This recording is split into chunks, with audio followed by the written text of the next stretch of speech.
There was another Hillary document dump the other day. Nearly 8,000 pages of emails released, some of them containing classified information, but nothing that the mainstream media considered a bombshell. Some conservative commentators questioning why this wasn't more of a story. I don't think that any charges are going to be brought against Hillary Clinton. I don't think at all. She did put security in jeopardy, the largest national security breach in history, and nobody seems to care about it. She cannot escape responsibility for this by saying that these emails weren't marked. Of course they weren't marked.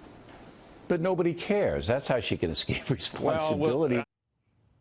So the reporting on this, Ed Henry, was mostly about, she couldn't find Showtime to watch Homeland, some of the lighter stuff. This is a real problem. And a lot of commentators on Fox and elsewhere are saying we're missing the news value here. What's your take? Hillary Clinton has 999 problems, and the FBI is one of them.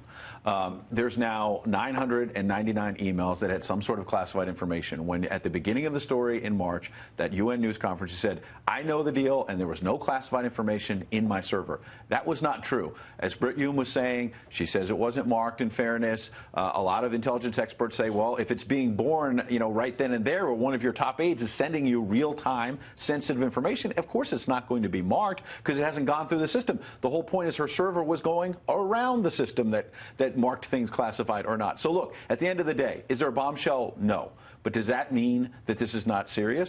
No as well. It means that she's still going to face questions and the media should be covering. There was some back and forth about her Benghazi testimony a couple of years ago. One advisor, Mark Penn, didn't think it had gone well. Everybody else told her it had gone great. But Penny, are the media just tired of the story so that if more documents come out and there is nothing that can be classified as a, quote, bombshell, it just seems incremental and more of what we've heard before? I think what you also had every major major outlet actually cover it, at least at some parts, whether it's not just the highlights. So they did cover it. Whether or not there was a bombshell or not, there wasn't. So I think people are now turning their attention to what is the outcome of the FBI investigation. That is where the focus is going to be, and whether or not the Justice Department, if on recommendations from the FBI, whether or not they find anything, if anything is actionable. That's where the story's moving. I was surprised, Jim, that Charlie Rose didn't bring this up in a long interview with Hillary Clinton that aired on both CBS and then on PBS.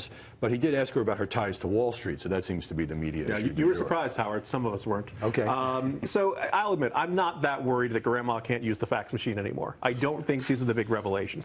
Back before Hillary was a candidate, remember the New York Times and a lot of other institutions were doing really good reporting on the idea of the Clinton Foundation donors getting arms deals approved, various countries, State Department awards going to Clinton Foundation.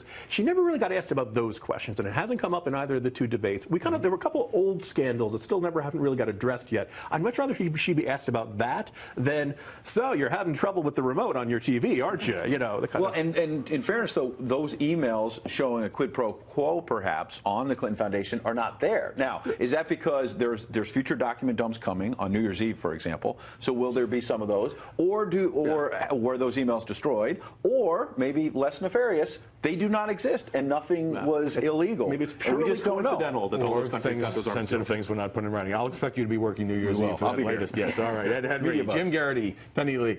Penny, thanks very much for joining us.